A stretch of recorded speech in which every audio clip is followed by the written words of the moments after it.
Lord. the All right. foundational pieces that this committee needs to We're first. before we start we're the- going live here, That's so perfect. we're good. Are we live? Yes, we're now live. You can just say sorry we had a technical. Sorry, good evening. Welcome to the Police Investigations Discipline and Accountability Committee meeting for the Cleveland Community Police Commission. We apologize for the slight delay in starting the stream. There was a technical difficulty. We're starting at 6:14 and we will make sure that we complete the agenda accordingly in the 2 hours that have been allotted to us. So thank you for joining us. I am Teri Wang. I'm the chair of this committee, and I will do a roll call for the committee now. Commissioner Benito. Present. Commissioner Zayed. Present. Commissioner Chura is excused, absent. And Commissioner Adams, are you on the phone with us? Present. Thank you, and I'm present, so thank you. We have a quorum. Thank you for this agenda. I don't know if it's reached everybody, but we have them right now. And I just want to briefly comment that there's no changes to the agenda, but I will allow, if there are, just as a test, that for every agenda topic, because we have actual topics now in this agenda, we will allow for a brief public comment from our audience of 1 minute each, and we'll see how it goes. We're just testing it out. We will also have an additional public comment period at the end of this meeting. So if we're ready, we can move on to, last time, if you remember, we had established 2 work groups, and we're going to receive reports and updates from those 2 work groups now. So the first one is a gender-based violence work group, who includes Commissioner Benito, Garrett Ferguson, and Commissioner Zayed. Thank you, Chair Wang. So we have met as a work group, and we have started identifying topics and also potential community members and people in the field to join the work group. One thing that we have discussed that we wanted to bring to the committee today, or the whole work group hasn't discussed it, but there was some discussion today about using a period of potentially about 6 months to we kind of have identified some different projects that each of the commissioners on the work group will be taking the lead on, and using that time to start doing some kind of fact gathering, some research, but not launching the full work group yet, because there is, as I'm sure we'll be talking about today, there's a lot of kind of more core foundational work for that the Police Accountability and Discipline Committee and Investigations Committee needs to start working on, and we don't want to kind of stray too far from that at kind of this point as we're getting started. So we wanted to kind of discuss whether it would make sense to take the first 6 months of the work group just to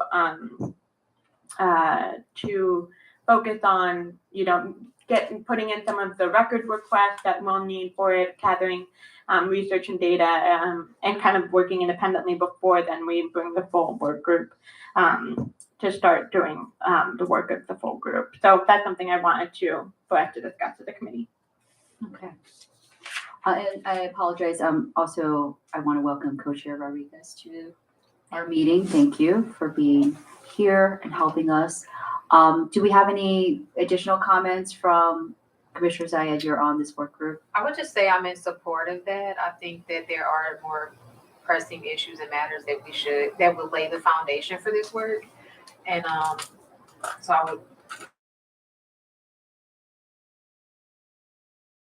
Adams, do you have any thoughts about this? No, I'm okay for now. Okay, thank you. Are there any other discussion of this? Are there things that you would like to, since it sounds like you're approaching this from a fact-gathering research perspective, are there any documents or data that we can get for you that we need to request?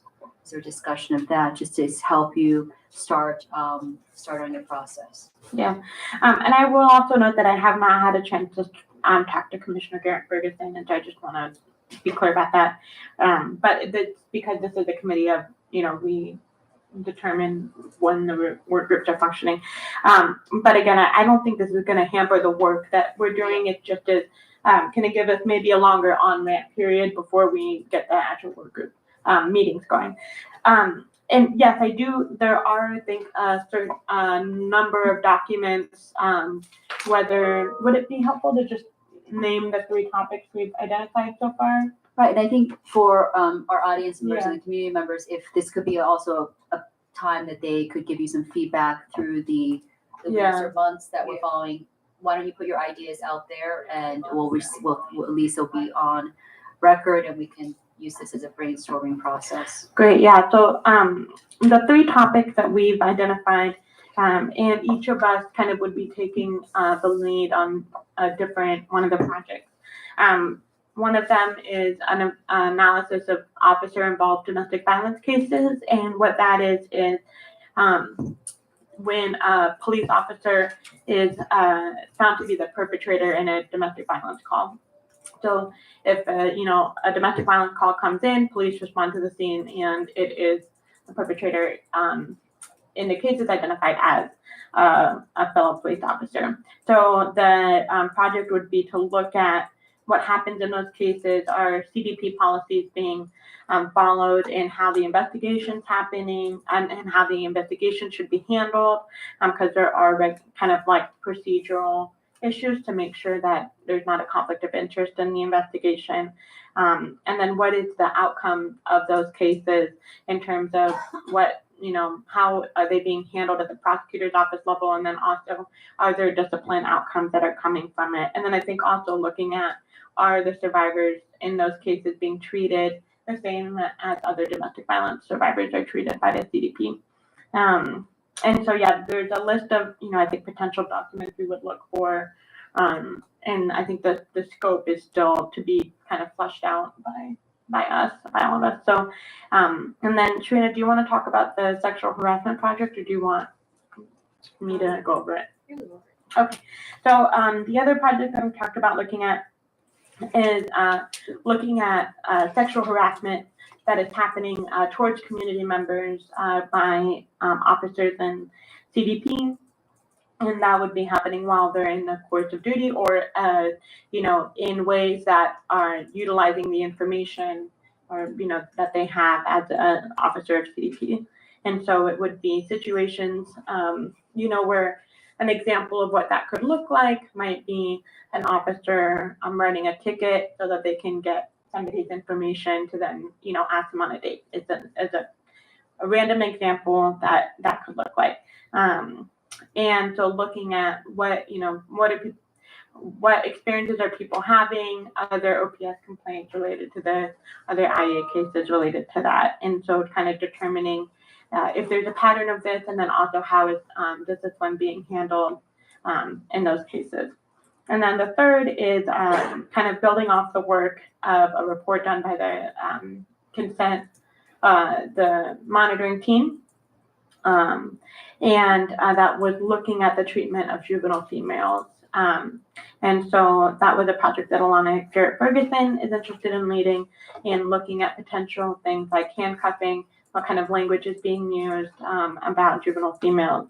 And again, we're still kind of fleshing out these projects, but those were the 3 kind of topics. And we'll work with Chair Wang and Jason to start making some of the requests of information and data and case information that we need, so that we can start kind of review for the 6-month review period. Thank you so much. Any comments? Any comments from Mr. Goodrick or? Okay. At this time. So the one brief thought I have, and obviously this can be a longer conversation, that maybe we can broaden the sexual harassment to sexual misconduct, right?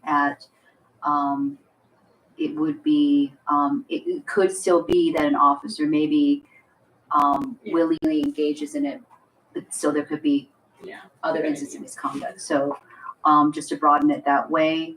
Okay, so that sounds good. So we will follow up, and we encourage the community because this is a very complex subject that is, many people may have direct experiences that we do welcome input on. this work group. Do we have any comments from our audience members? We're doing a brief public comment after every topic to solicit feedback. Mr. Jackson? Our super fan, Welcome Mr. back. Jackson. Welcome back. Thank you so much. Okay, no. All right. Any other, Commissioner Adams? No comments at this time. Thank you. Okay, thank you. All right, so now we will move on to the second work group, which was the Brady Giglio list work group. We've talked about the Brady Giglio list pretty extensively in our rules committee. This is just the charter gives us the task of putting together a list of officers that have potential Brady Giglio information.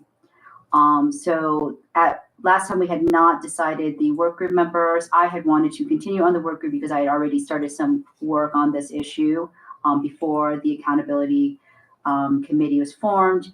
And although I appreciate Dr. Adams' interest in it, at this moment, I've chosen to put Mr. Chura onto the work group because of his 33 years of experience as a police officer, especially as a commander of internal affairs.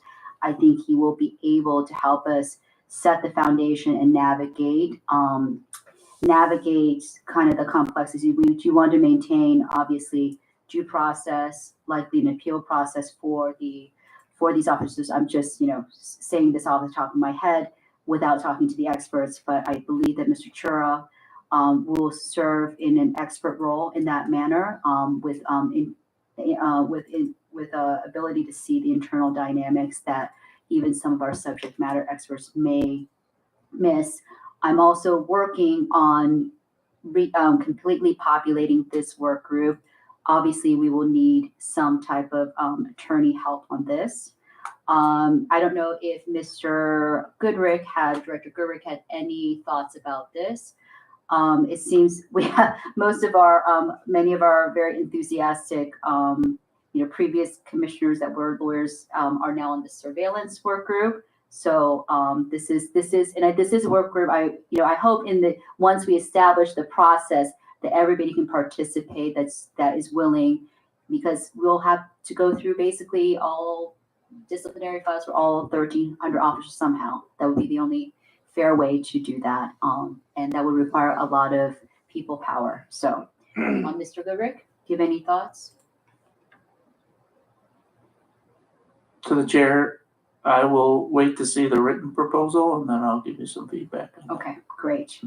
So that is the update from. Do we have any other comments from co-chair or the audience?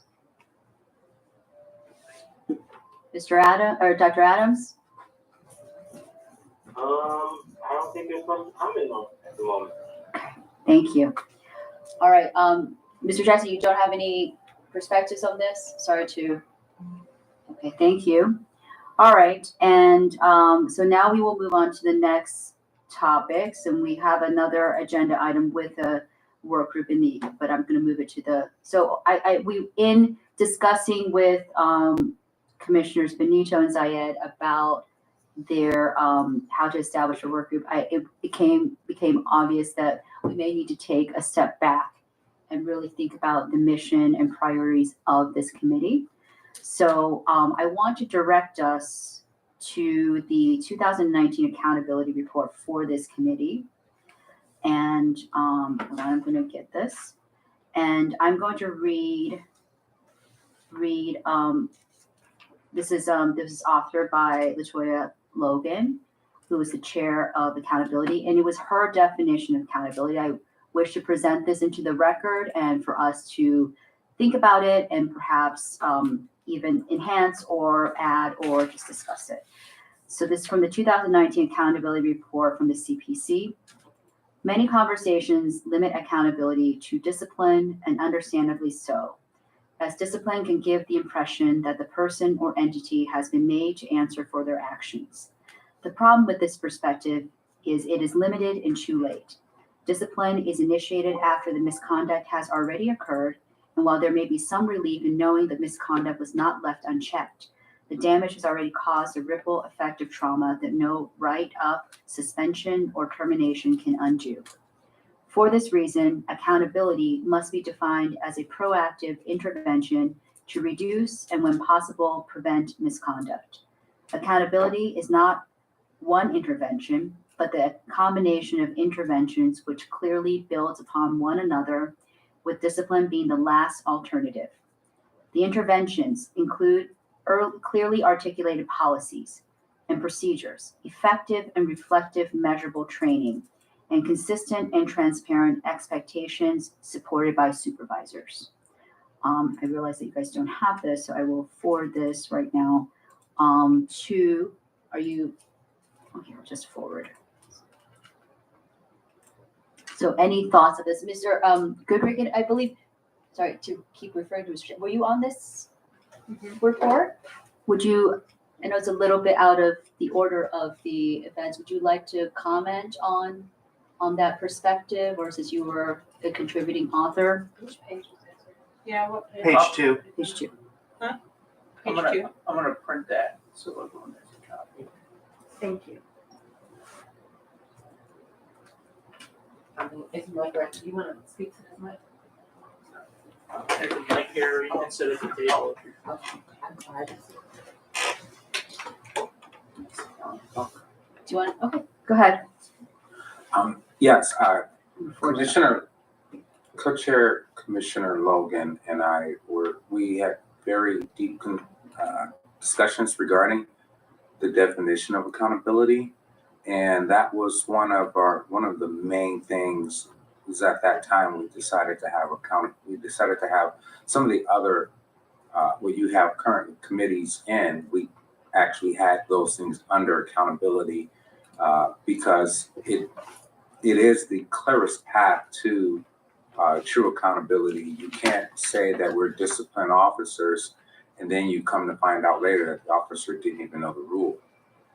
That didn't make any sense, and therefore you're not disciplining the person or people who actually made the rule, which was unclear or even unknown. And so you can't really hold people accountable disciplinary-wise for something they just don't know. So you must actually hold the training accountable to make sure that they're training the officers on what these rules are. You have to hold the supervision accountable to make sure that they're upholding the standards consistently. That's the key in that term, they're consistently. And then of course you must hold the command staff accountable as they write these policies to make sure that they're clear and concise, which if you read some of the GPOs, you'll see that some of them are as long as 20 pages. There's no way every officer can remember everything on that one GPO, much less 683 of them. So that's all I wanted to say. That was how we came to that conclusion. Thank you so much. Before you give up the mic, maybe from previous conversations, I understand that the structure of the committees were a little bit different in the last iteration of the commission. Is that Mr. Goodrick can maybe answer that too? So I think that the core like message of this is that accountability goes, discipline is nested within accountability. It's not the totality of accountability. And in some ways we can just take what the word means, what we understand to mean, for it to apply here. It doesn't have a technical meaning beyond that. It just has an application. So To the chair, actually discipline in that matrix is the absolute last step. It's not the first step. And if all these other things are going right, then this becomes very clear that it's misconduct and not mistake. So right. As we said, because at the last point, I mean, the only option is a punitive kind of measure. And we know just from all our lives that is not necessarily the most impactful interventional moment. It is an intervention.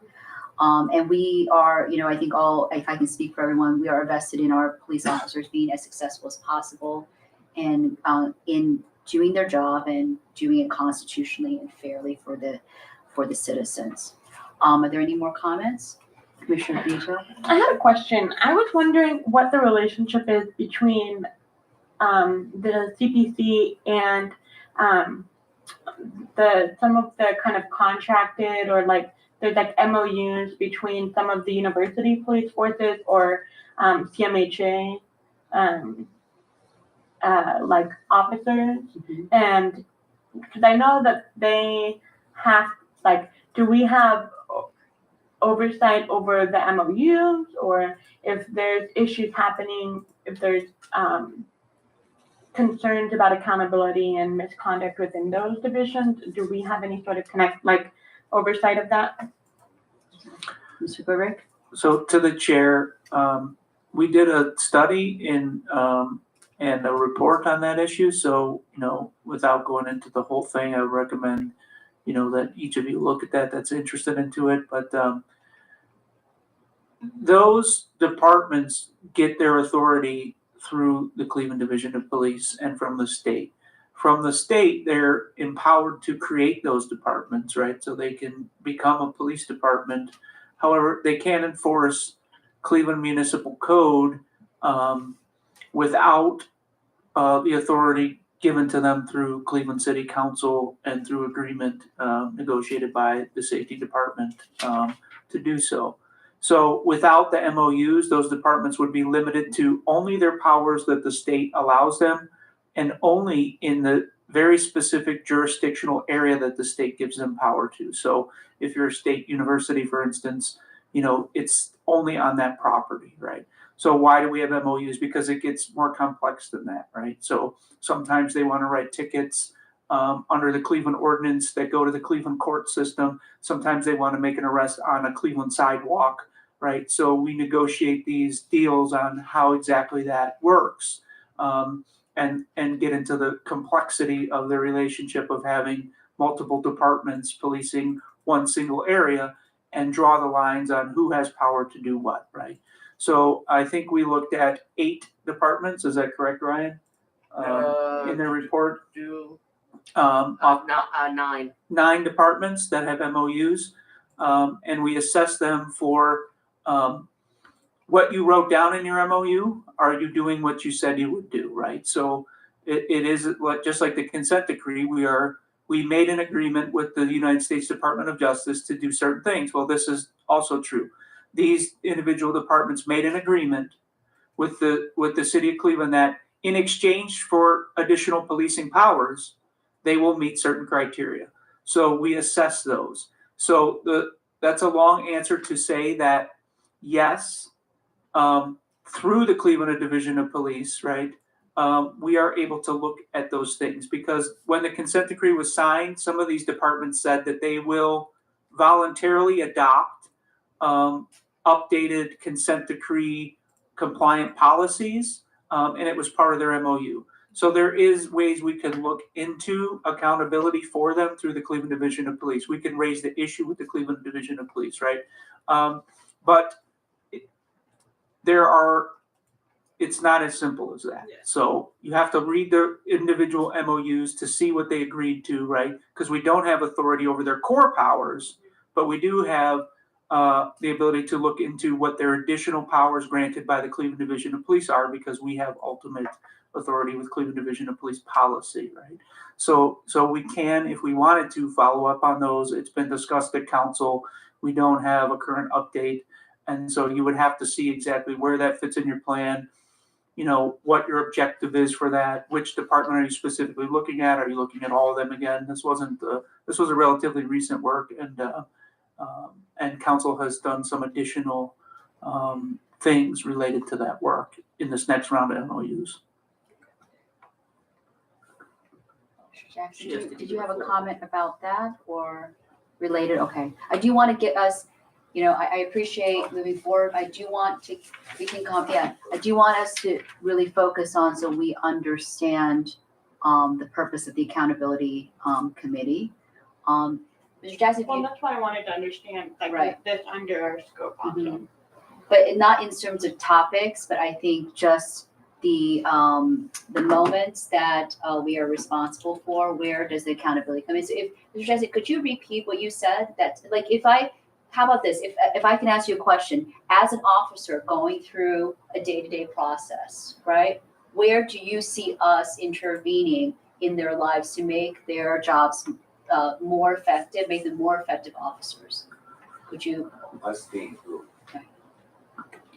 I'm sorry, to the chair, could you clarify us? in that Meaning, scenario? just explain from the perspective of the officer's job, where, at what points in their career, at what points in their day, would we have a role as the county to look into something? You mentioned a string of things. As it relates to accountability, the strongest role you guys would have would be into ensuring clear guidance by way of policy, clear, very clear. Ensuring consistency by way of those clear policies as to what supervision is supposed to do, what's expected of them. And then lastly, clear and consistent discipline itself. If the rule says this, and it says this is what the punishment is for that, then that should be what it is for all, at all times. Thank you. Can we have just so I can understand that we're all on the same page, can we reflect upon what Mr. Jackson said? What do you think? What do the members are making? Dr. Adams, are you still there? I'm still here, I'm listening. Okay. Is that what I'm trying to get is us is to see in our heads how we relate to the other committees, to better understand. You know, we'll be practicing it, but you know, it would be good to have a foundational understanding. Go ahead, Ms. Commissioner. I would just say, when he talks about needing to ensure clear guidance and consistency, so that's an indication that that's currently not there. Figure out what those barriers are to achieving that. Like he mentioned, you know, a policy that's 20 pages long. Why is it that long? What person can really take in that amount of information? What is that policy saying? What should these officers know? I think we should just look at these things and just identify, like, are there certain policies that are consistently not being followed and why? You know, is there any changes or things we can do to improve the overall process? So I think that's kind of where creation of that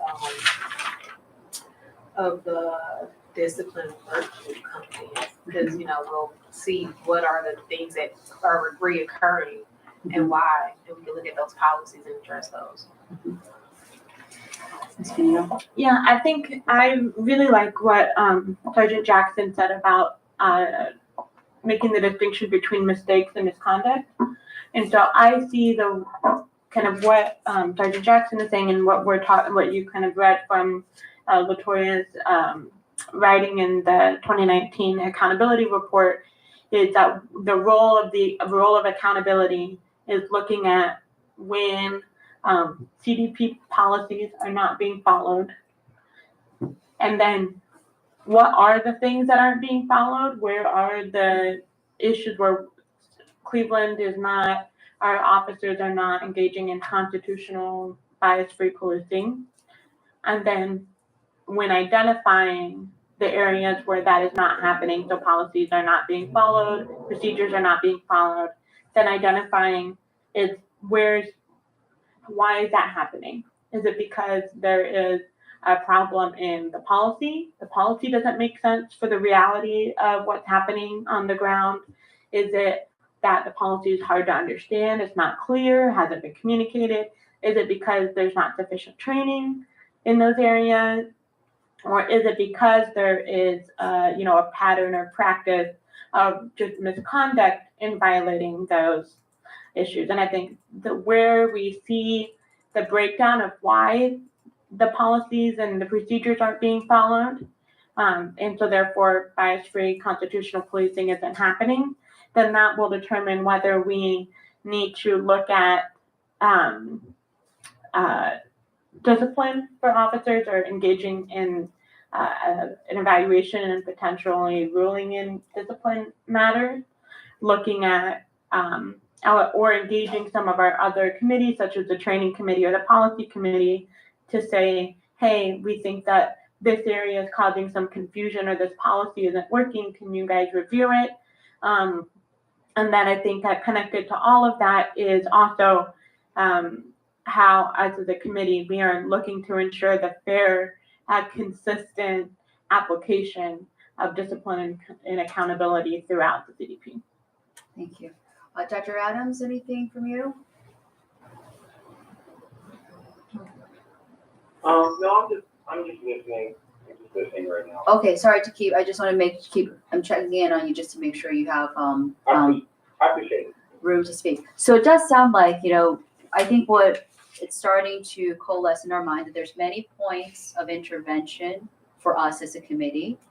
And it might be good to draw this out, what the possible ways that we can intervene, how it feeds into other committees. It seems that we can intervene at the moment of policy, right? If there's something with the policy, we can intervene at discipline, but what does that look like? It's why I want us to think about that those are different stages of intervention. There's different outcomes, but I think it's just a feedback loop that goes. But what I want for us to see is that we are, no committee is more important than everything, but we are the one that is gathering the central information, and we have the ability to alert the other committees as to and inform their work. So that was really the main point I wanted to make with reading Ms. Logan's very Sergeant Jackson's very thoughtful and well articulated understanding of accountability to get us past thinking that we're just looking at cases, right? Okay, great. So I'm going to do in order to get us more on board, because I think there's a learning curve in this committee that is slightly distinct from other ones. I'm going to assign some readings. That's okay. We're probably not going to have another meeting until next month. So I would want everyone to read the 2019 accountability report. Okay. I would like us to read the union contract, which will become, which is important because there is an agreement that will come into with discipline between the city and the union. We need to understand the union contract, basically the agreement between, and I'll send this out in an email too, and I will gather the information for you, but I just want your thoughts. Right. So we need to know, how for us to effectively deal with discipline, we have to understand what the agreement exists right now. Okay, I think that's and then please give me input on this. There are, to my knowledge, about a dozen, I want to say. Is that true? We don't know the exact number, but there are a number of cases since the adoption of issue 24 for which we would have purview until now. I would like us to look at the cases that have been adjudicated by CPRB, and that there is a disagreement in the outcome for discipline, whether the safety director or the chief has overturned, decreased, because those are the types where after a discussion that I had with Mr. Garrick and Mr. Walker, we don't think if CPRB is able to properly exercise its authority under the charter, they have the right to, if there's a disagreement, they have the right to have their authority and their discipline sustained.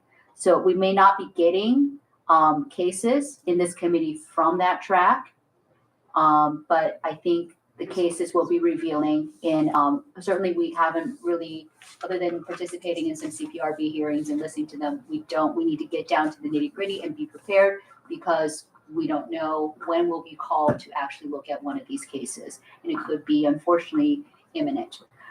So I'm going to get those cases. And what I want to propose is that instead of just reading them, I want us to be able to synthesize and process them. So say that there's, I don't know if I'm just saying, if there's 12, then we'll assign them in the committee, 3 each for the committee members. I will take 4. And then we will write summaries of those cases, very brief summaries. So there'd be overlapping? If you want overlapping, because I thought about that. No, there's 12, there's 5 members of the committee. Oh, 5, sorry, 5. So those are 4. Oh, there's 4. So I went, I did, It would be whatever, what, 2 each, sorry. 2 and Plus- 3. No, 2, plus 2 extra. 2 and 2 extra. So someone has to take whatever, we will divvy it up, whatever. I don't know how many cases there are. I was just told, given that number. So then we will. Okay. Some of us read the same case. We can overlap too. I thought about assigning 2 of us to every possible case so that you have 2 different, and you write 2 separate opinions, right? It's not trying to stop collaboration, but I want people to see maybe this is a different perspective, this is how 2 people differently read those cases. And what I would like, and we'll give a sample out of what a brief looks like, what are the facts? Why did CPRB, came to their conclusion? What was their reasoning? If it was overturned, what was the reasoning there? What I would caution you again not to do is we're not to give our opinions on these cases. We're not adjudicating them now.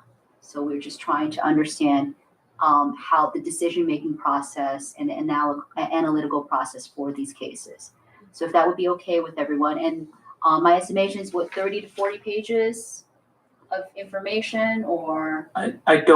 I can't give you a number. We don't even know how many, you're going to mine for us. So, we can take us, how many do you think we can do in 1 month? And it would require maybe it could have some body cam information, right? Would that be included in the file? not in these letters, Not in no. these letters? No, we're not asking for the entire case file because you're not reinvestigating. So you want the summaries, you want CPRB findings letter, then you want the disposition letter, and then you want, which is often what they call a departure letter. So those are the 2 points you're gonna assess in your brain according to what you're saying is what did the CPRB say it is, and then why did the chief or the safety director depart from what CPRB thought it is. And those are the 2 sources you'll have, the CPRB finding letters, which is the charge letter, and then the departure letter. So would there be, because I don't know exactly what these investigative files look like, where would be I would like them to, look at the facts themselves. Maybe it's not going to be like body cam information, but is there a description of facts usually in these letters? So there is a description of facts, but you won't have the videos is what the question was, right? So it will summarize the facts, yes. But you'll see interpretation of those facts. There may be, if the chief's departing, sometimes it may be the interpretations of the finding is different between the 2 sources. So that's where, you're asking specifically to look at where the CPRB made a recommendation and then cases that the chief or the safety director departed from that recommendation, right? So, so what we call facts in some of those letters may have been characterized as facts, but have difference of opinions on the weight of those facts or whether or not they were facts. So. Right. So, but I think that this gives us at least, and even though we will hopefully be looking at more information if we were going to formally, right, we would have to look at the camera, all the other evidence, the physical evidence. This at least gives us a start. Do we have any thoughts about this? Do we want the body cam? Do we want do we want to jump right into it and look at a full investigative case with all the evidence? Maybe we could do that together, do one case together, looking at the complete evidence, just to see the difference. Okay. Just because you say it could be like a characterization of the facts, so we can see maybe compare our summaries against the total body of facts. Right. And that would be interesting if we had 2 commissioners on one. One may be able to spot a characterization that one didn't. It's hard because I think it's a very disciplined, a mental discipline to be able to see, is this a fact or it has been characterized for me? Because unfortunately we live in a culture that a lot of things are characterized, and we live in an opinion culture. So are there any thoughts? Ms. Benito, you seem to be thinking. I am thinking. My boss likes to always say, I'm thinking, which is dangerous. But my thought is that I think it sounds like the objective, what your goal is with having us read the cases is just to practice seeing what the layout of, these dispositions look like, what the findings letters look like, what the reasoning tends to be. And because of that, I don't think that it's as necessary for us to view body cam footage or view, kind of firsthand material. I think we can get acquainted with kind of what the system looks like and what the data looks like that we'll be reviewing. And so I'm not sure that that's necessary for these individual cases. It sounds like what you're asking us to do is read the letter, the different pieces of information that Jason laid out, and then for us to be able to summarize what was the violation that was named, what was the CPRB, finding, what was the recommendation that was made, and then what was the argument that was made by either the Director of Public Safety or Chief Drummond, and just be able to outline that without kind of adding any opinion into the accuracy of what, the validity of those arguments. So I think that I think that it's sufficient to do that without first-hand materials. So thank you. Any other thoughts about that before I say anything? I think I think maybe we'll, at some point, remember one of our tasks is to kind of summarize, evaluate these cases to see if it's ready for the full commission to even take as a case. So this could just be the practice for that. It would be, it's hard to know exactly, right, without looking at the information. There's certainly going to be, you could go back to the video of the CPRB hearing, you can find that case. But what I'm trying to also get us to look at is patterns, and for us to learn the process and the timeline and to kind of internalize that so we understand. Your mic, make sure you're in the mic. Sorry. and for that purpose, I think at some point we will have to look at a case with the complete amount of evidence. So Exactly, because what may look like, it's still a summary, right? It's not like we are going through the entire process of looking at, and what we should do is look at the evidence and then synthesize. We're kind of going backwards now. We're taking the word and the observation of the investigator, who is human. So does Mr. Jackson have any comment? Talk to the mic. Same, okay, thank you. Dr. Adams? Yeah, thank you. I think there's a lot of good dialogue and ideas being thrown out right now, but I also think it's kind of too ambitious. I understand looking at the cases and dividing them up, but after this conversation, I would err on the side of taking one case and actually getting everything for one case over this next month, and kind of, because my question as I'm listening to the dialogue is, for me, I like to see things for myself. So, but if we have the summaries and the conclusions, then if we just take one case and kind of go through everything, I think it will help us to figure out sort of how the different entities that are involved with police accountability come to their conclusions. So my suggestion would be actually to take Commissioner Wang's recommendation for getting body cam, getting everything for a case, and we can still read the accountability report and we can still do the other readings. But I personally would like to kind of go through the whole process with just one case first, just to kind of understand a little bit deeper sort of how the different elements and pieces of this process sort of works. Because, I don't know, a summary only gives you so much. So if we are just going to get summaries for the cases and not the other stuff, which I understand it would be overwhelming from the beginning, but I would personally almost have to do one case, sort of a case study to sort of learn some of the intricacies and how things are being interpreted by the different bodies and sort of the rationale that are going into the decision. So that would be my suggestion, would be to sort of do a real deep dive into one case, because that seems manageable. And then in the meantime, we could still be reading, it'll give us more time to finish all the readings and everything. And then I think we can figure out how to move forward from there. But that would be my suggestion. Okay, thank you so much. Any thoughts on that? nothing more than I agree. Okay.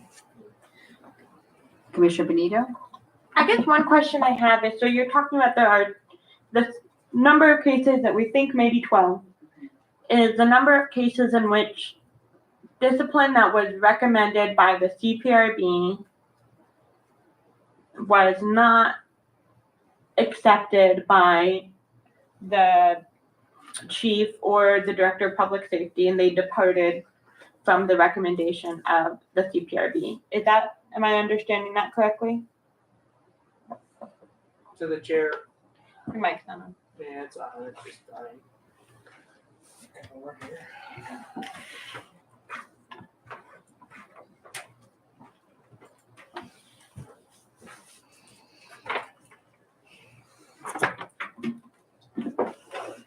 To the chair, that was the original scope, was to look at cases that have been, had a departure from CPRB. And just so that I understand, right now, there have been no cases formally submitted to the CPC for review for us to make a judgment on by CPRB. To the commissioner, to the chair, that's correct. We don't have any cases, nor do we have an official rule yet. The rule was brought back to the Rules Committee for how to receive a case. Okay, so we won't be in a position where we would have a case for us to review until at least September? To the chair, there's always a case ready for review. It doesn't, the having a process in place to do it correct shouldn't be dependent on saying, well, do we have a case? There's always a case. We're talking about hundreds of disciplinary cases every year. So anytime you jump into that pool, there's water to swim in. So you have to make sure your process for doing this is legally correct, follows due process, is vetted by multiple sources, right? And then you jump into that pool. But there's always a case. Sorry, let me rephrase. We wouldn't be in the place yet where we would be reviewing them until at least September. Again, to the chair, the September is arbitrary. We're ready to swim when we know how to swim. So we don't have that yet. So could we do it by September? Sure, but we had a rule forwarded that was pushed back. We don't know how many meetings it could take to pass the final rule, and we don't have a hearing procedure yet, which also could get caught up in several rounds of meetings. So it could be September, it could be January. It just depends on how much time, energy, and effort we put into the core procedure before we dive into, dissecting a case. Okay. Which would be my recommendation is don't put your cart before the horse, right? You want to have a good, solid, foundational understanding of the discipline process, the procedure, and then where you fit into that overall. Do you think that there's any potential conflict, or could there be any misgivings if we were to review one of those cases that could potentially be submitted to us, if we were to use that as a test case?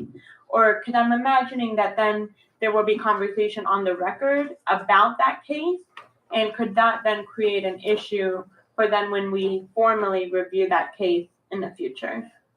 To the commissioner, through the chair. So it is, right now we're talking abstract, right? Okay. But there are things that I think are a good idea and things that I would be cautionary about. The good idea, should it be a good idea to get an understanding of those departures and how they happen and what the core issues are there? Absolutely, right? You can do that through looking at holistically a batch of them and say, are there any commonalities here? What are the most common reasons why things are being overturned? Where does it seem to be the major pressure point, right?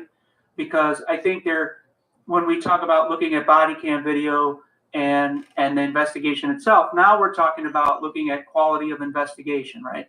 That's way beyond where I think we should be right now. We can broadly audit that later and say, but right now, what you're going to see in a hearing, and this is standard for boards like you in the United States, is you're going to look at those at what was presented to the chief or the safety director, right? And its evidentiary value overall, right? And say, and the chief will already give you a reason, or the safety director will already give you a reason why they don't agree with what the outcome should be, right? So the hearing is the discussion of that disagreement, right? It's going to be, what evidence did the chief or the safety director show to contradict what the investigation said, right? And logistically, is there a problem there? And you'll have to decide that. It's kind of like an appellate court, right? The appellate court's not rehearing the whole entire case. They're just looking at the specific issue that is a problem with the case. So for you guys, that's going to be similarly what you do. You know, you're the last decision maker. So after it leaves the safety director or the chief, or on some occasions you could receive it from CPRB, right? You may extremely disagree with something that they overturned even with their own power from the chief, right? And say, well, it needs to even go one step further. So there are those three possible points. And in each one of those, you're looking at the reasons why it was overturned, or the reasons you believe it should be increased, because the majority of your power, 98% of your power is only to increase discipline. So your first question is an increase warranted? And if you have a conflict there where CPRB said yes, the chief or the safety director said no, we're going to lessen it, then that's the question: is should it be what CPR? You have a couple outcomes there, right? Should we take the case, or do we agree with the chief or the safety director? If the answer is we think the chief or the safety director did the right thing, then we stop there, right? The next level would be no, we are considering increasing, which is most cases, right? There may be a few that are decreasing, which under those specific sets, right? And then it will be, what level do we think it should have been, right? Do we think it should go back to the original recommendation from CPRB, right? Or if it was internal, there's no original recommendation to go off of. So then we would have to say what is appropriate. In that instance, we're acting similarly to CPRB, right? We have to determine for ourselves. But we're measuring against the matrix in place at the time, right? We're not reinvestigating the case. As we said in our rule proposal, if we think there's a flaw in the investigation, that's a problem unto itself, right? We have to go back and say, this discipline shouldn't even be heard because the investigation's integrity itself is in question. So we need that investigation to be the restarting point before discipline can be administered. Oh, go ahead. I was just going to the chair, but I don't, tell me if I'm correct.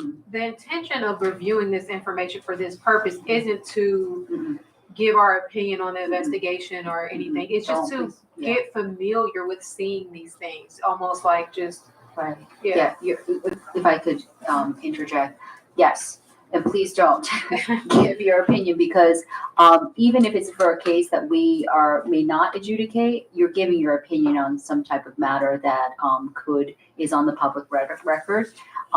So that's the thing. It doesn't matter to me if we look at the body cam or not. The purpose is for us to understand holistically from a batch of, and theoretically, one of these could come to us. That's why I've selected this batch of cases, for us to see the general kind of architecture of these cases, the general patterns, if there are any, to get familiar with them. And we're supposed to be objectively giving the information. What are the facts? What was the finding? What did happen next? It's almost like a timeline summary. And I think and please tell me if that would not be helpful. I would think that would be helpful for me personally to just kind of, it's not tiptoeing to the process, but it's just getting an overview of the process, right? And we would, Dr. Adams, you were the one that spoke more for one case. Is that an issue of the depth and or the volume that you are able to do? If it's something like that, we can lessen the load, we can maybe, I think that we probably could do at least 2 each for a month and read the rest. This is like 40 pages. The contracts are how many pages. And we're not expecting like a finished product, I just want to make sure that we have these in our brain. We're probably going to have to refer back to them again and again, especially those contracts. But to put all these things together, because I think they are connected, right? All these elements are connected. All these elements are necessary for us to be able to eventually look at a case. And again, if we can get to that point that we can write those summaries for if a case comes to us through whatever channel, that we can write those, make the assessment of whether we can take the case. That would be a great end goal for this portion of the practice that I'm hoping that we can conduct. But Dr. Adams, I welcome your continued discussion on this. I guess my Did you turn this my back on? comment just sort of came from, like, I feel like we've got a lot of training, but our police committees are new, and I just want to understand, like, sort of what I'm dealing with. I understand that we're not re-investigating, but I just want to know, I need to process and see, I need to see what did CPR, what did they use to make their decision, so I can understand their decision and the processes that they went through to make that decision. And then we will have the safety director's, his decision. And then I would want to know, I feel like if I could see what everybody else saw, just as like a case study, not like a re-litigation, it would just help me to understand how the different entities are making their decisions.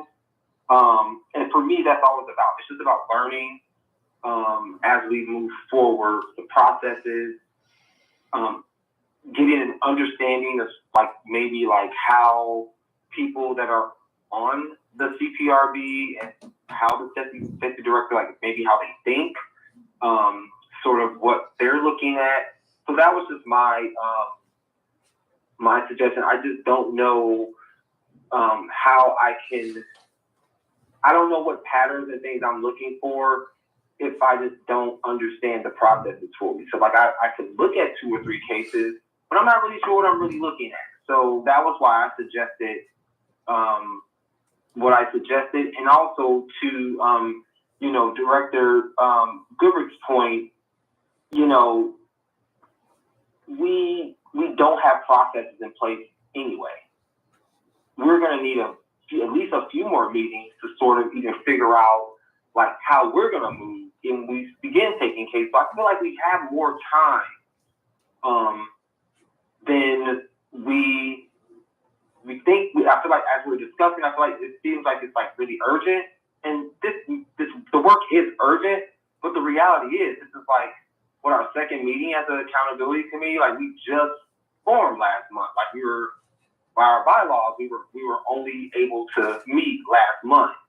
So I just think that we have a little bit more work to do before we're actually to the point where we can do the work that we're talking about. So in the meantime, as we're doing that work, we could be preparing and learning about the processes and all the different pieces at play. And then probably in a few months, we will probably be ready, but we're not ready now. So I want to learn as much as I can learn before these actual cases that we're going to look at in a serious manner come across us. And then we actually do have to make some serious decisions. Thank you. Thank you. Can I perhaps offer, so I think we have the same intention and goal, which is the good news. Can I offer potentially an alternative?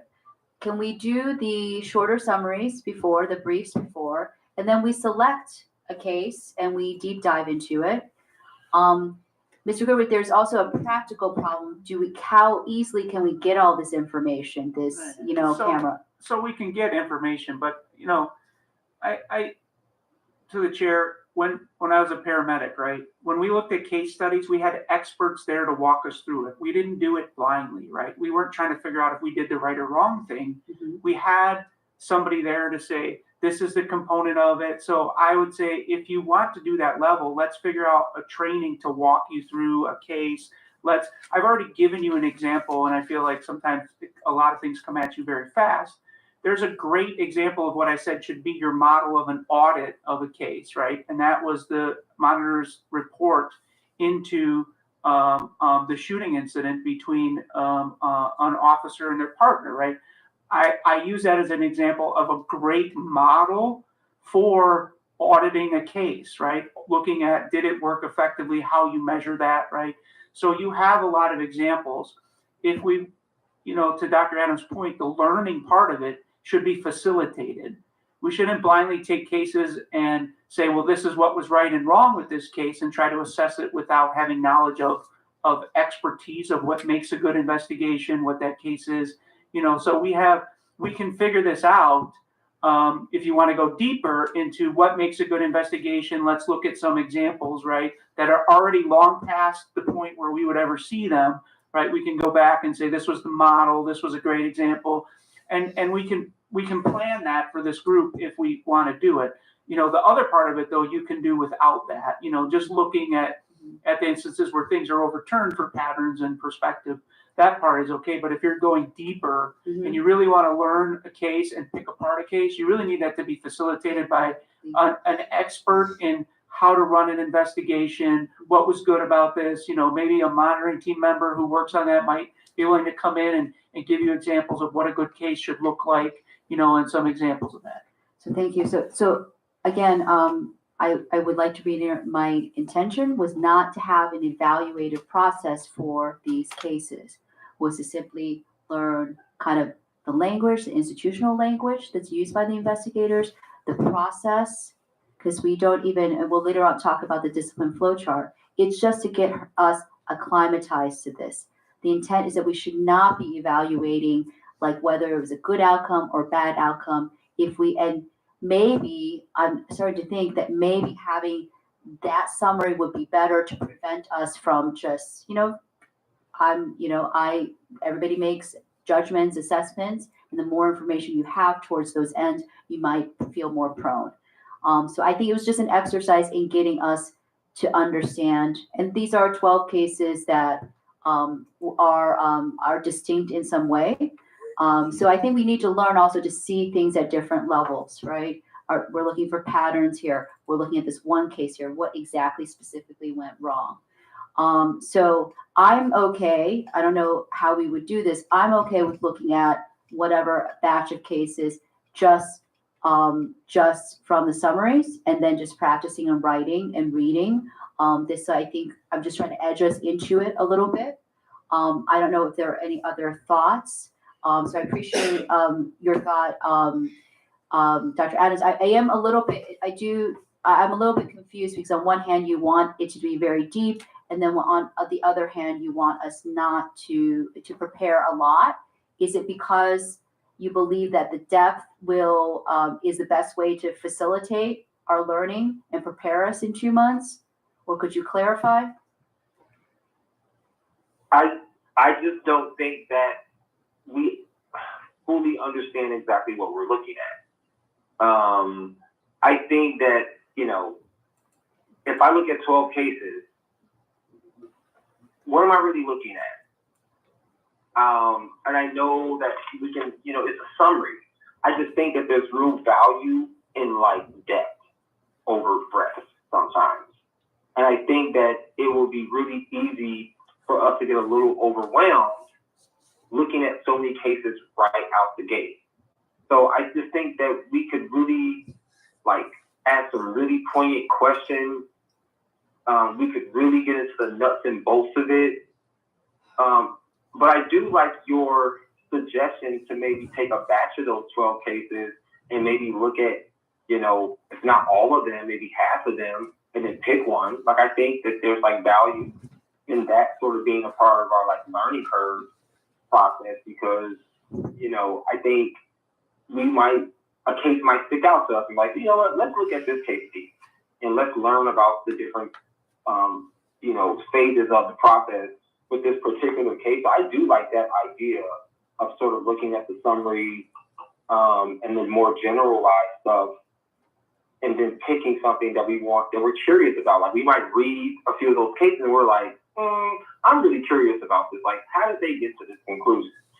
So that was just what it was. I just, we're all in several committees. Commissioner Zayed and I are on budget and grants, and we're trying to get that going, and where the training committee is going, and your policy committee is going now. So we all have a lot of moving pieces going on, and this committee is really important. And we have other preparations before we could even hear anything officially. So I just think we have a little bit of time, and so we could be methodical And then I think once we would go through a case in depth, then we might be ready for the breadth of 12 cases. So that was just my thinking, to be a little bit more like, to be methodical and realistic about what we can really handle at this moment. So that was my thinking behind it, to be successful and not have people stressed out and overwhelmed. Thank you, Dr. Adams. We appreciate your honesty about bringing the emotional dimension and the extent that we are capable of. So Ms. Benito? Yeah, I think that I wanted to suggest, I think for me, I like the idea of trying to understand the patterns of what's happening with kind of the potential types of cases we might see. So, you know, I might suggest that maybe, you know, we can, the benefit of breaking down the cases so that we're each reading like 2 or 3 of them and then report out is that then you don't have to read all 12 cases to get an understanding of the potential pattern. And then people get to kind of practice the, you know, process of reading them and being able to understand what's happening. I don't think that it seems like reading 2 of these cases, even though it's a lot of pages, we're just trying to understand the basics of what's happening, which I think shouldn't be too burdensome. And so I like that idea. And then I think that to kind of address what John is saying, I think it would be great for, if it's possible in our August or September meeting, to have someone come in to facilitate maybe a deep dive into a case, you know, of understanding, you know, the whole process from start to finish, and, you know, potentially including some reviewing of the, you know, most important evidence from it, and talking through that. Okay. So, and I hear you, Dr. Adams. So do you think, I mean, we have no estimation as to, and we're not talking necessarily, I imagine we're not talking about, even if it's 30 pages, like, you know, like academic writing that you may have to reach on, right? This is just facts, and this is a narrative, and these are, I'm not saying that it's a different, I think, level of quantity and volume. So I guess, like, I don't want you to take on more than you feel that you can take. So I think we should at least do 1 case. My concern is that, exactly to Ms. Benito's, or Commissioner Benito's point, to look at patterns, right? Ryan can attest to this. You have to have a large enough sample size. This may not even be large enough, but it may start to get us to the point. And this, I chose this for not just randomly the number, but because this is the scope of our potential work. It's potentially that we could have to look at some of these things again. We don't know. So I thought we start well with that batch. And they are distinct because they are decreases or overturning of discipline, right? Likely, if everything goes right, you know, we are going to have cases from a different track. So I guess I'm just like, you know, how about this? You know, Dr. Adams, if you can tell us how many cases you want, I will take on more cases, and anybody else can, to get to the number. If Mr. Goodwin can get us a number, we'll make the request, and then we'll decide there. And we'll how about this? We'll do a handleable number. I think 6 may be too low, you know, to discern any type of pattern, if a pattern even exists. Right. 5 of us, we can read. Right. We have Mr. Chura, forget, and we have and I would just like, but we are in agreement that initially we can just do the brief summaries with no evaluation, no assessment, and that's to preserve also the integrity of these investigations. Please, let's agree to that. I think Mr. Chura can be trusted to do that too. So, and then, are we okay in reading the accountability report and the union contracts? Would that be a good starting point? I will send out this information. Do we need to vote on this, or do we? No. Okay, we're just in consent agreement. Is that okay, John? You take whatever you think. You know, and I know that your school year might be starting again, so whatever you think that you are capable of doing, please let us know. But we would love for you to do a case, because we might have different styles of summarizing. We might learn different things, and have approaches that we can share with each other that can make our work more excelling in quality. Okay. Thank you. Any comment from Mr. Goodrick?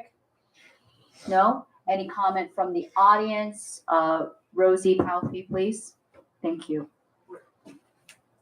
You have to come up. The mic is not working. It may work now for a minute here. Give it a try. Can everybody hear me? Okay, I was listening to the meeting on the way here, and I was confused by Commissioner Wang's explanation about what's happening with the Office of Professional Standards and CPRB. They had a meeting this week, and they were reviewing some discipline and deciding if they were going to appeal it. And I was confused because it sounded like there was a case I was particularly interested in. It was a sergeant who was disciplined over an encounter with a crisis intervention case, and really big thing, she didn't fill out the emergency commitment form. And so imagine if you thought somebody was a danger to yourself or others, you take them to the hospital, you emergency commitment them, they don't go voluntarily, and they walk out because that paperwork's not filled out and something bad happens. It's a lawsuit waiting to happen.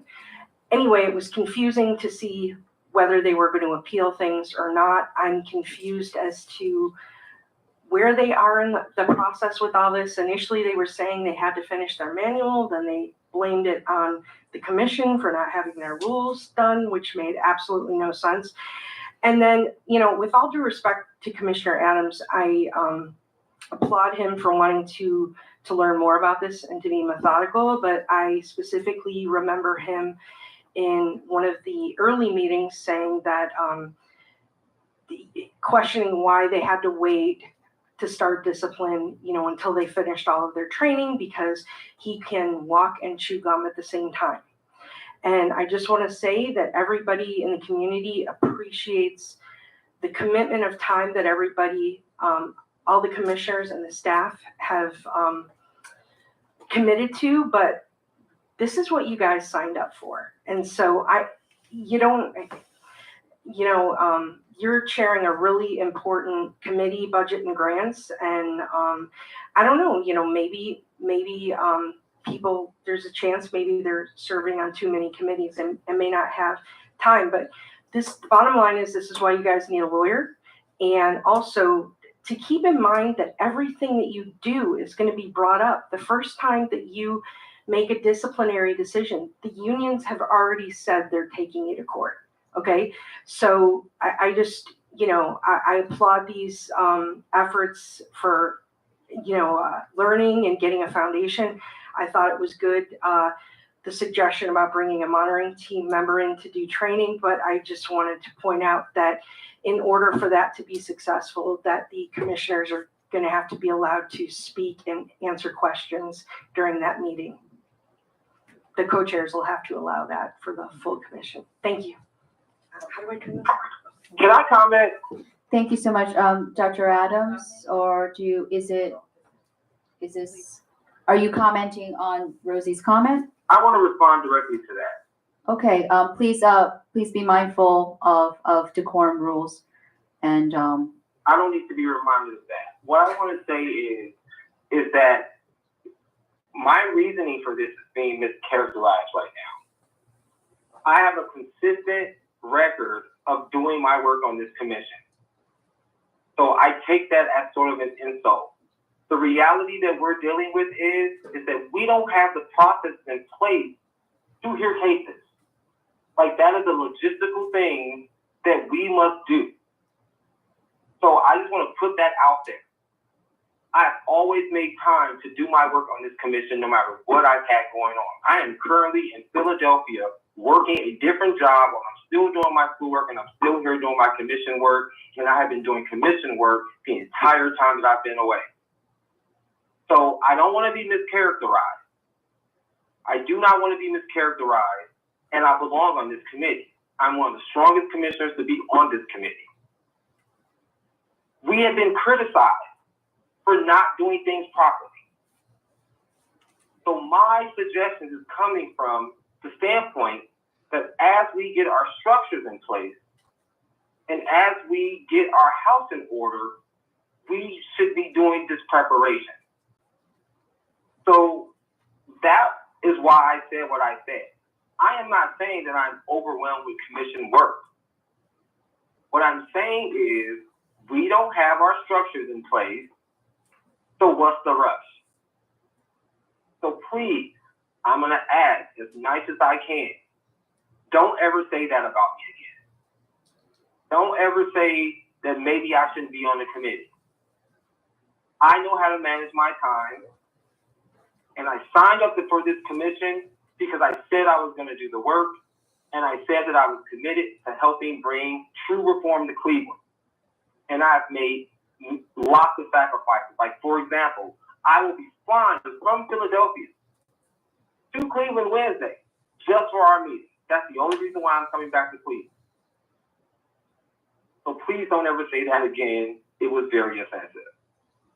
Thank you. Thank you, Dr. Adams. We hear your commitment to this committee and to the commission, and we appreciate it. If I may just make an intellectual point, I don't think that the evidence, so what we have left is basically, we passed that rule 2.4, and we have the evidentiary hearing procedure. I guess I'm not understanding how the structure of those procedures necessarily completely overlaps with our reading of these cases, because those are procedures, and this is just looking at facts, like just like a layman's, reading the facts, what has happened, summarizing it, but I understand that there's a necessary for depth. I guess I'm doing it hoping to do it in an iterative process to get us, and sometimes we get a little taste of something and then we understand. People, maybe we should do an assessment of how everybody learns in this committee. But I thought that was a good way to, test out the waters, but also be able to be broad enough to that. I'm hoping, right? I'm just saying, I'm not making us do this just as an exercise. I think that we might gather some interesting learnings from this. So I'm willing to do an in-depth evaluation. But and I apologize, if there was any implication that Dr. Adams was not capable of the work or finishing the work. We are just asking you, and I'm just asking you, what would be if the three of us, and Mr. Chura is not here, are willing to do multiple cases? How would you like to proceed, and how would you like to collaborate with us on that? I'm going to do whatever the committee decides we're going to do. I'm not going to ask commissioners on committees that I volunteer for to do more work than I'm willing to do. If the commission decides that this is the work that we're going to do, and and I'm on this committee, then I'm going to do the same work as everybody on the committee, because that's what you're supposed to do. Okay, thank you. And I'll make sure it gets done. Okay, thank you. We So appreciate I don't want less cases. So whatever we decide, whatever we vote on, I'm not going to try to buck the system. I'm going to do my part, like I always do. Thank you. We appreciate it. And it is about getting different perspectives on this. We're going to learn from each other, hopefully, through this process. So, so the next step, I don't think we need to take a vote on this, but the next step is that Mr. Goodbrook will find out what these cases, what numbers they look like. Maybe if he finds out that the pages are more voluminous than we think that they are, then we can rethink this.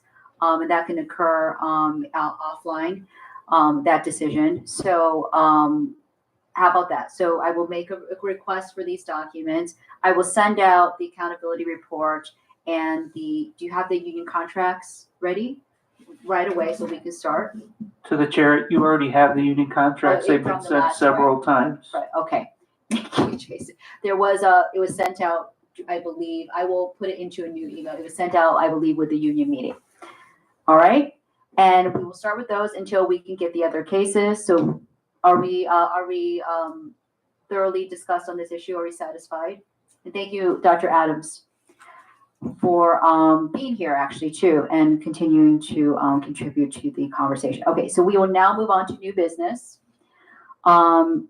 given that one of our work groups has now been reasonably put, and for reasons that are very valid, put on a pause, a temporary, not pause, a limp, what was the term that you, We're taking research a perspective, research on ramp.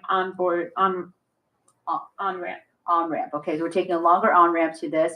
I will propose that, and as we discussed, that there's a component that we've just discussing with these cases, the establishment of a discipline work group. And that seems quite broad, so I would like to also discuss its scope. And then I guess one of them have to make a motion. Are there any thoughts about the establishment of a discipline work group? I want to emphasize, I don't think we should populate it yet, especially because we don't know, Mr. Chura is not here, and we don't know the experts that we have on this. This is just to establish it so we can have a compass. Can you explain the scope? Well, I'm open for discussion on the discipline. Is it what aspects of discipline? Let's propose a question. What aspects? Let's gather around. What do we think about discipline? What are the things we would like this work group to do? I would hate to turn this work group to be so broad that we have to split it up into sub work groups. That would be kind of ludicrous, So what are the core, maybe Mr. Goodrich can answer this. What are the core issues right now? This can have an evolving scope, right? What are the core issues with discipline at this point that you would like if you were in charge of this work group, to look at? Well, to the chair, the first issue is, I believe you and I discussed this point with the policy analyst, senior policy analyst Walker, is we need to map the discipline system from start to finish. So we need to know how can discipline begin, and tracking it from its origin. What are the possible outcomes of that, and every step in between, with how long it's supposed to take in between. So I don't think we have a master map anywhere in existence that I've ever seen that really shows the process from start to finish, with multiple origination points and all the possible outcomes of either a citizen complaint or an internal misconduct investigation, right? Along with timelines. So that will be the roadmap you will use for your due process analysis, right? You'll say, did it follow the chart the way it's supposed to follow it? And it will be also the roadmap for assessing the timelines. Where is it at now? Where should it be by now? So as long as I've been here, I don't even think I can draw that for you right now. So I've asked Ryan to put our heads together and see if we can actually draw that. And it's for your benefit, it's for the community's benefit, it's for everyone's benefit, and it's probably long overdue. If it exists, it's never been shared with anybody. So I hear a lot about, it should be here, this is where it should be, this is the point, but I've never seen it in a visual way that we can all follow. So that would be a project that I think we should undertake and get out in front of the public as soon as possible. And there may be shortcuts. If people have done parts of it already, we'll certainly procure those. But that's one element that I would like to, I would suggest if I was in this work group to start. You don't have to do much with that. It's similar to the grants one, where we just put a couple of people together and went through that whole application and until it was done. Mm-hmm. So that would be my starting point of this is getting a firm grasp on what is the discipline system in Cleveland for a police officer. Yeah, and in our conversation, I remember I would advocate for multiple kind of flow charts. We want one probably from citizens' perspective, what they can expect. So it's a creation, I think, of those documents that would always help us situate. But I want to just step back again. It's not particular projects I'm looking for, but the scope, the general scope of the discipline. I know it's difficult for us to plan this right now because we are still swimming in the shallow waters right now. So do we have any other thoughts about this? And it could, and we could not accept. I mean, I was just gonna establish it. We don't have to set the scope today, but I think it's a good goal for us to have. Otherwise, the Brady Giglio work group is pretty clear what the roadmap will be. I think here, I just want like a compass point for us to focus on as we proceed in our work. So are there any other thoughts on this, Commissioner Benito? I think another thing this work group could look at is disparities in discipline based on gender, race, and other demographics. Anything from the audience? Sergeant Jackson, Rosie?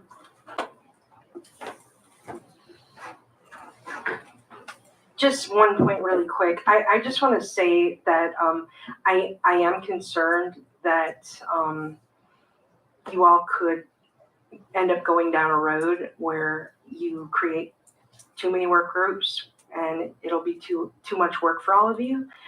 Because honestly, you can create a work group for just about anything. And I think every commissioner probably has a few topics that they're very, very passionate about. So I think as a whole that the commission needs to be mindful of that. Thank you. And to the chair, this is something that is definitely within your purview. Discipline should have, if you're talking about work groups, this is one that should be probably prioritized, right? So I think you're on the record. I think you should have a discipline work group, but in your long-term plan, you are going to have to identify what they're going to do right now. So if your first couple of projects are reasonable, it won't overload you. But eventually, the discipline work group, we've already have outstanding discipline work done through previously. What was discipline work group was a subset of the accountability committee. You can read about it in the report, but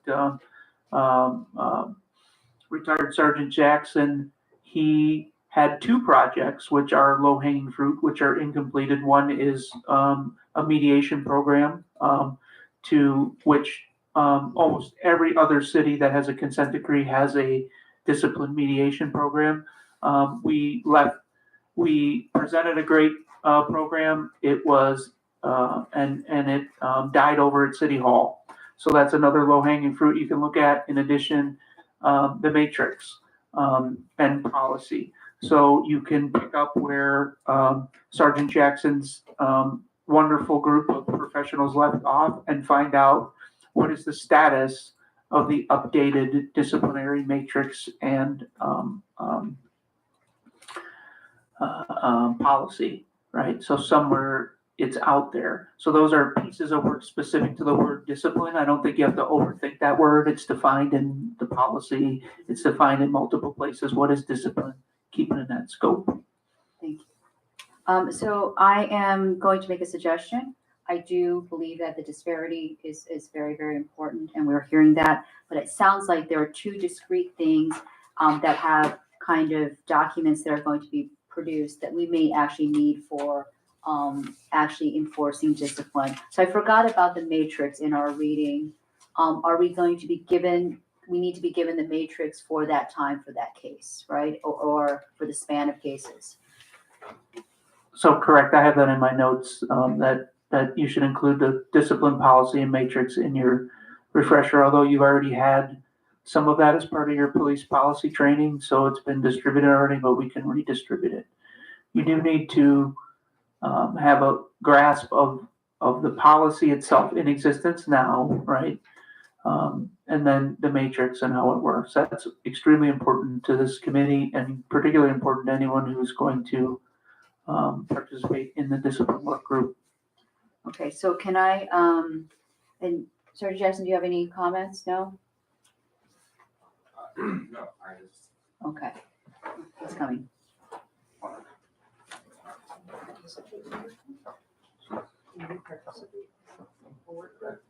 So that is what I was going to propose, that I know that, we don't have all the commissioners here to discuss this. I know that Sergeant Jackson has expressed an interest in this work group. Is that Yes, still true? I truly believe that discipline is one of the pillars for change within or reform within the Division of Police. It touches so many areas that you guys now under issue 24 of Charter 115 that you guys now are in charge of, and it really deals a lot more than actual punishment of officers. The consistency of it actually deals with recruitment and retention of officers as well. And if you talk with any of the officers who have left, which if you look at the recent general police order that shows the officers who left in the month of June, I believe there were 21 officers who left, only 5 left by retirement. The rest were young officers who just quit. They just left. And that should tell you something about the state of what's going on here in the Division of Police. So yes, I think discipline is a major, major issue, and it needs to be addressed very, very quickly. Thank you. Thank you. So would there be interest to establish this work group and at least populate it with Sergeant Jackson at this point? Is that okay? Is that possible? Populated by myself. To the chair, just a point of procedure, you can recruit civilians into work groups, but you should also remember you have to appoint which commissioners are going to be in charge of that work. Unless you're deputizing Sergeant Jackson as a commissioner, which is a whole separate issue, then I think you start with which commissioners will be the point people to run the work group. We don't have consensus on that right now, so we have more commissioners that want to be in this than do we want to establish the work group? It could be unpopulated at this point. We can at least get something voted on, another work group opened. If there's interest in that, then you can make a motion. If not, we can move on. I'll make a motion to create the work group. I'll second that. Okay, we're going to take a vote. Commissioner Benito, Aye. Commissioner Zayed, Commissioner Adams, Aye. and I vote aye, so the ayes have it. We will establish now where we have another work group that is very essential to what we're going to do. So thank you so much. Now we are there any other things that we didn't cover in this agenda? Or can I move on to the public comment, the formal general comment, public comment period? But I think that I know it's in a smaller space that it worked well, but I'm hoping that maybe we can adopt some of this kind of more instant feedback about the topics from our audience. So nothing else of concern? We can move on. Okay, I will move on, and we will reopen the public comment for general comments. If it's not necessary, we can not do that. So it's up to the audience. Rosie.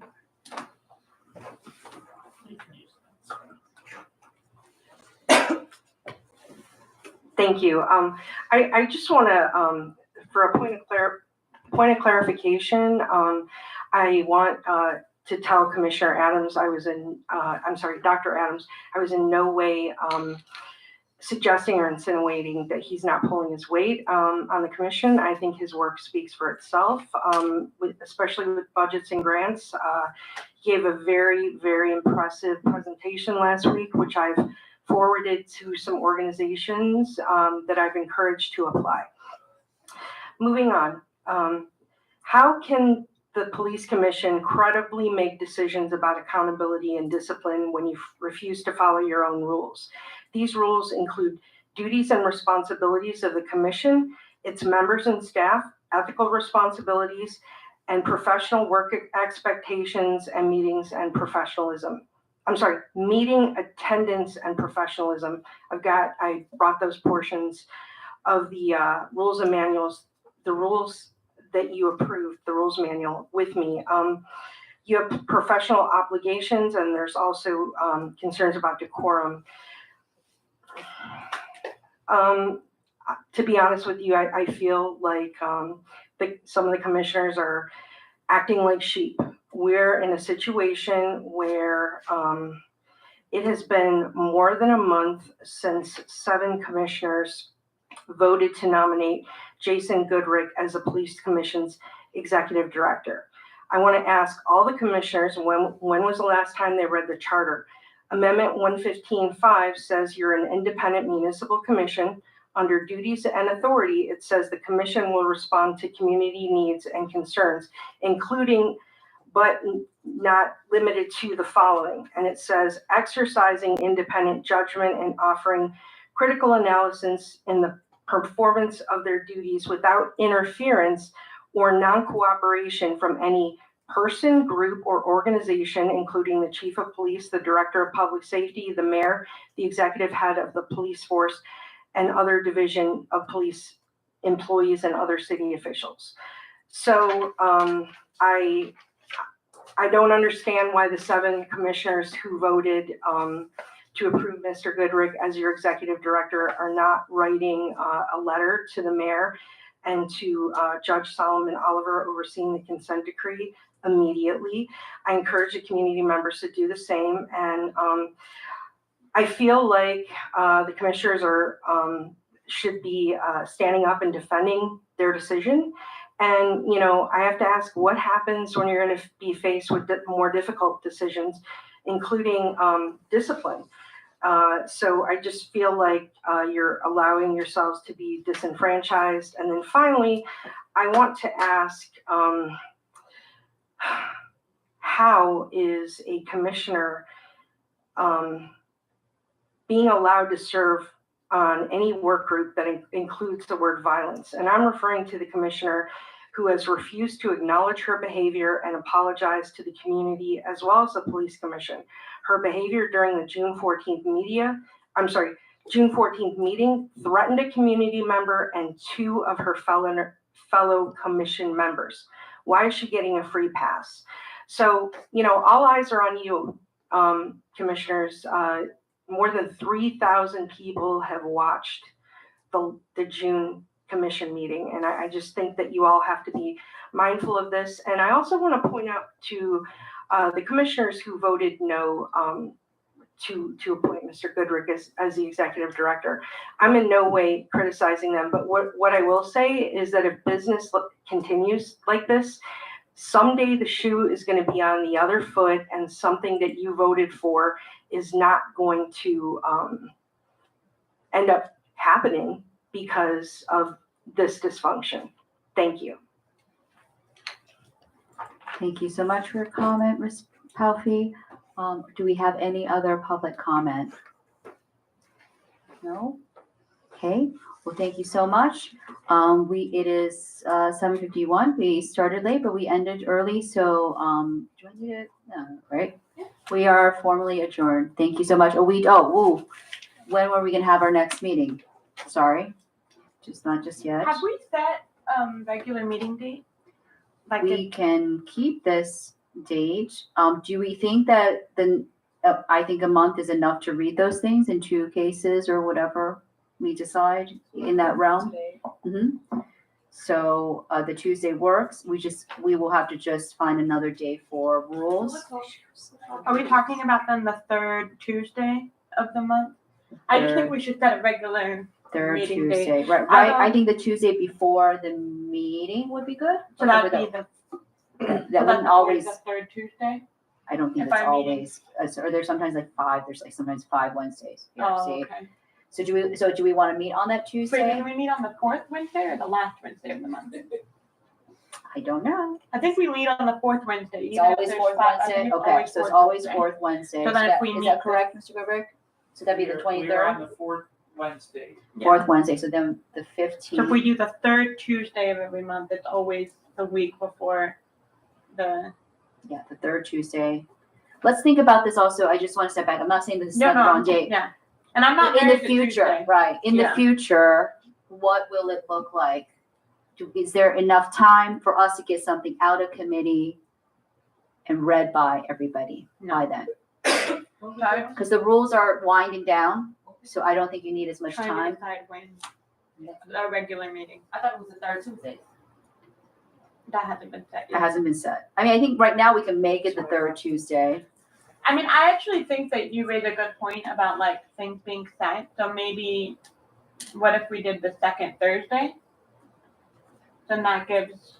Second Thursday additional is so much, couple days. is second Thursday free? When is Mr. Chura Well, coming? you can make a suggestion, but we have to deconflict because I don't know exactly what other committees already picked. So for all I know, another committee has And then already we said, let's do second See Tuesday. what We Jay- have accountability on the 15th right now.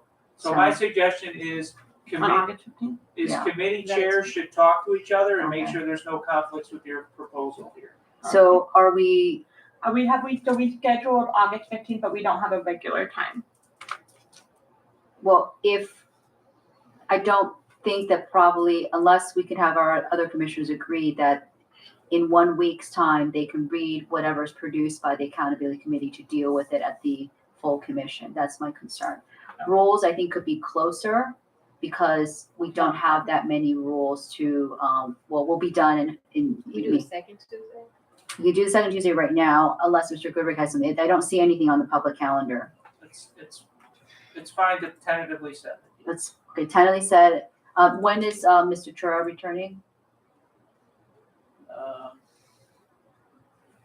I think he will be here, so the 8th, okay?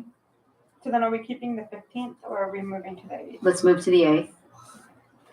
I mean, I would like, it's gonna be very difficult, and I will be gone now, mid-September for a month, so let's move it to the 8th. And, I will be gone the second Tuesday of September, just so you know. okay. I mean, I know it's gonna be very difficult, I think, like having, Yeah, we might need to alternate until we figure it out. until we figure out, especially because the committee is small, right? If we lose Too many people. too many people, we don't have quorum, so we have to keep that in mind. Okay, so we're tentatively setting for, Dr. Adams, is that okay with you, the 8th of August? I think so. As far as I know, I don't think any committees are meeting on Tuesdays regularly. I think they're all on Wednesdays right now. I think rules is on Tuesdays, but we, yeah. Training's Wednesday, our full commission's Wednesday, so I think Tuesdays, that will work for me, days. Let's just set that right now, and, this is a committee meeting, it's a little easier if you could call in. It's not the most ideal situation, because we'd like to see you present here and really, be able to communicate with us fully, but that is an option, so. And, okay, so we have, so we will send an agenda and tentatively set for August 8th for our next meeting. Thank you so much.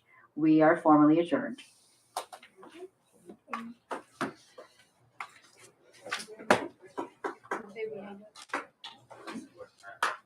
Johnson?